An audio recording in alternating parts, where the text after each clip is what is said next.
তো বন্ধুরা, আজকে তোমাদের সঙ্গে আমি একটি নতুন রেসিপি শেয়ার করব। সেটা হচ্ছে উস্তের পাতা বা করলার পাতা, কচি কচি পাতা।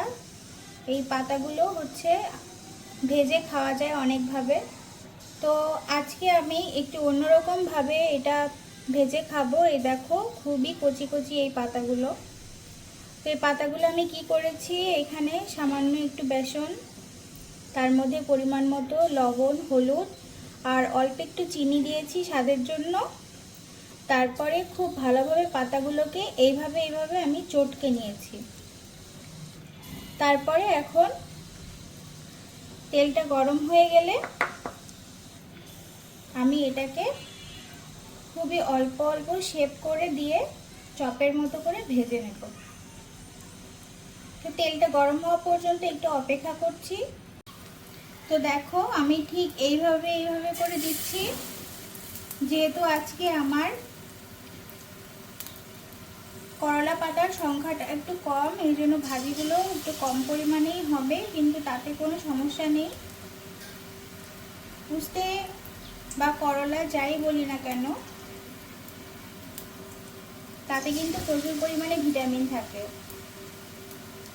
উস্তের পাতাটাও কিন্তু আমাদের জন্য খুবই উপকারী। বিশেষ করে এই গরমে সবারই কিন্তু উচিত যে তিতে জাতীয় খাবার একটু খাওয়া।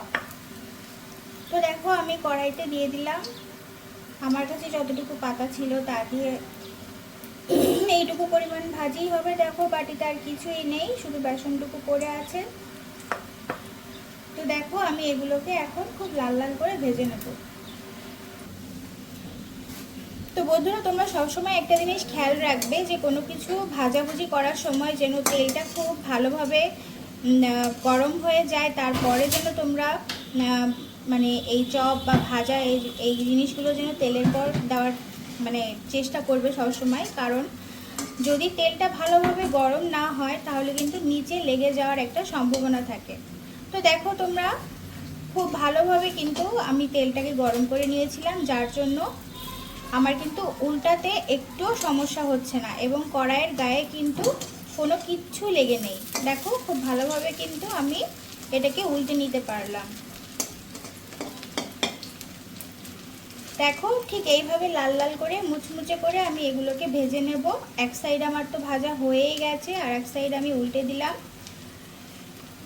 এই সাইড ভাজা হয়ে গেলে আমার যে করলার পাতার যে চপ সেটা রেডি করা কমপ্লিট। তো তারপরে ফিরে আসি তোমাদের সাথে। তো বন্ধুরা দেখো, আমার কিন্তু ভাজিটা করা একদমই কমপ্লিট।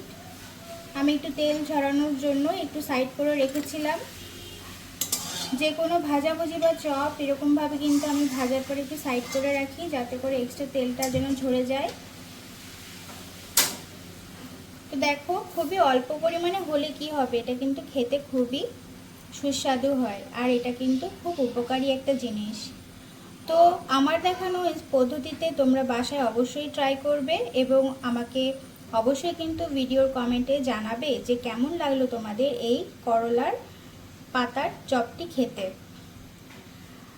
তো তোমরা সবাই ভালো থেকো, তোমরা সবাই আমাকে একটু সাপোর্ট করো। আমার চ্যানেলটি অবশ্যই তোমরা সাবস্ক্রাইব করে দিও, ভালো লাগলে ভিডিওটিতে একটি লাইক দিয়ে দিও এবং কমেন্ট করতে অবশ্যই কিন্তু ভুলো না।